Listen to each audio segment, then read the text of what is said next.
SS public convent school Jangipur के online class में आप सभी का स्वागत है।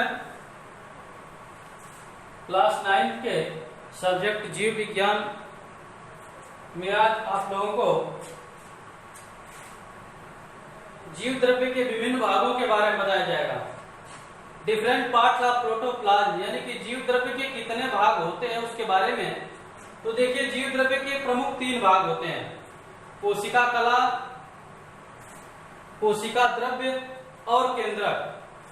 3 पार्ट उसके कर सकते हैं, 3 भाग होते हैं: कोशिका कला, कोशिका द्रव्य और केंद्रक। आइए शुरू करते हैं कोशिका कला से। कोशिका कला जिसको प्लाज्मा झिल्ली भी कहते हैं। कोशिका कला जिसको प्लाज्मा झिल्ली, यह जब हम सेल का स्ट्रक्चर बता रहे थे आपको, तो वहां दिखाए थे कि एक कोशिका कला होती है। यदि ये जंतु की कोशिका है तो केवल कोशिका कला होती है, और पादप की कोशिका है तो कोशिका भित्ति के बाद, कोशिका भित्ति के अंदर के तरफ कोशिका कला होती है। उसके बारे में हमको पढ़ना है। सेल मेम्ब्रेन जिसको कहते हैं, या और प्लाज्मा मेम्ब्रेन, यानी कि कोशिका कला या प्लाज्मा झिल्ली। देखिए, रॉबर्टसन नामक वैज्ञानिक ने, रॉबर्टसन यह वैज्ञानिक रॉबर्टसन नामक वैज्ञानिक ने कोशिका कला का यह मॉडल प्रस्तुत किया है। आपके सामने जो है यह मॉडल प्रस्तुत किया है। उसने बताया, रॉबर्टसन ने बताया कि यह जो कोशिका कला का स्तर होता है, यह जो झिल्ली होती है, उसकी मोटाई होती है, यहां से देखिए, इसकी मोटाई पूरी यहां तक, इसकी मोटाई 75 एंगस्ट्रॉम यानी कि 75 एंगस्ट्रॉम मोटी होती है। 75 एंगस्ट्रॉम मोटी होती है, जिसमें दोनों किनारों पर प्रोटीन का स्तर होता है और अंदर की तरफ लिपिड का स्तर होता है। ये लिपिड है और ये देखिए प्रोटीन। प्रोटीन का जो स्तर होता है, ये ऊपर वाला 15 एंगस्ट्रॉम मोटा होता है। नीचे वाला प्रोटीन का जो स्तर होता है, ये भी 15 एंगस्ट्रॉम मोटा होता है। और बीच का जो लिपिड्स का स्तर है, ये होता है 45 एंगस्ट्रॉम मोटा। 45 एंगस्ट्रॉम मोटा ये होता है, इसकी मोटाई होती है। और दोनों किनारों पर इसका 15 एंगस्ट्रॉम और इसका 15 एंगस्ट्रॉम, सबको जोड़ेंगे तो पूरी की पूरी मोटाई इसकी हो जाएगी 75 एंगस्ट्रॉम, यानी कि 75 एंगस्ट्रॉम। देखिए, किनारे पे प्रोटीन का 2 स्तर है, 15 एंगस्ट्रॉम मोटा। अंदर की तरफ देखिए लिपिड इस तरह से हुआ है, और उसके एक सिरे पर ये बल्ब की तरह जो रचनाएं हैं, इनको ध्रुवीय सिरा कहते हैं। बल्ब की तरह जो रचना है, इनको ध्रुवीय सिरा कहते हैं। ये जाकर इधर बल्ब की तरह रचना नहीं है। फिर यहाँ देखिए बल्ब किस तरह रचना है, इसको ध्रुवीय सिरा कहते हैं। और ये जो है इधर की तरफ, अंदर की तरफ लिपिड्स का जो स्तर है, वो अध्रुवीय सिरा है, इस पे कोई ध्रुव नहीं है। यहाँ देखिए, यहाँ भी कोई ध्रुव नहीं, यहाँ भी कोई ध्रुव नहीं है, इसलिए इसको अध्रुवीय सिरा कहते हैं। और किनारों पे ये ध्रुवीय सिरा होता है। ये लिपिड्स की मोटाई 45 एंगस्ट्रॉम होता है। तो ये रॉबर्टसन द्वारा दिया गया कोशिका कला या कोशिका कला का ये मॉडल है। रॉबर्टसन वैज्ञानिक द्वारा दिया गया कोशिका कला का एक मॉडल है। इसी तरह से यह झिल्ली होती है, यानी कि 75 एंगस्ट्रॉम मोटी यह झिल्ली। रॉबर्टसन ने बताया जैसे कि लवक है, एंडोप्लाज्मिक रेटिकुलम है, माइटोकॉन्ड्रिया है, गोल्गी है, ये सभी इसी यूनिट कलाओं से मिलकर बनी होती है। और रॉबर्टसन ने बताया कि लिपिड्स का जो स्तर है, लिपिड्स के स्तर से प्रोटीन के जुड़ने के आधार पर यह 2 प्रकार की हो सकती है। 2 प्रकार की, जैसे एक को कहते हैं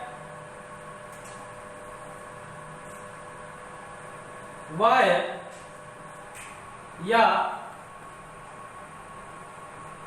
परिधीय प्रोटीन, वह या परिधीय प्रोटीन, और दूसरा इसका होता है आंतरिक या समाकल प्रोटीन। आंतरिक या समाकल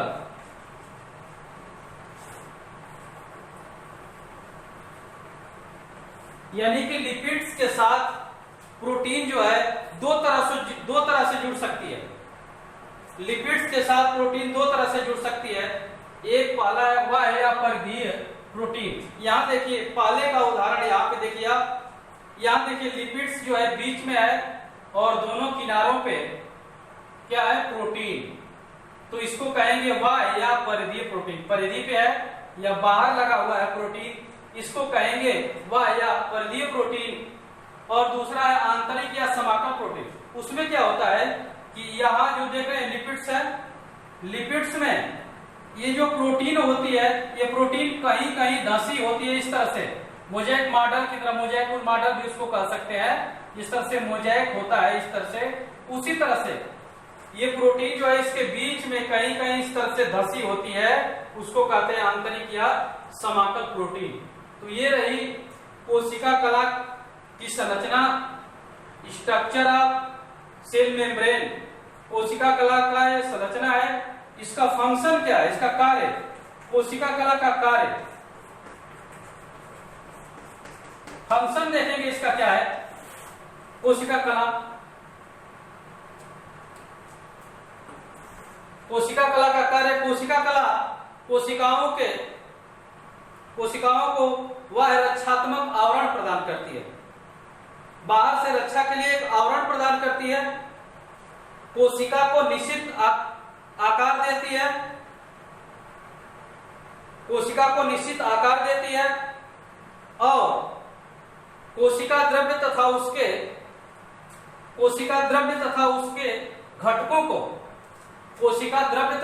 घटकों को बाहरी वातावरण से अलग करती है।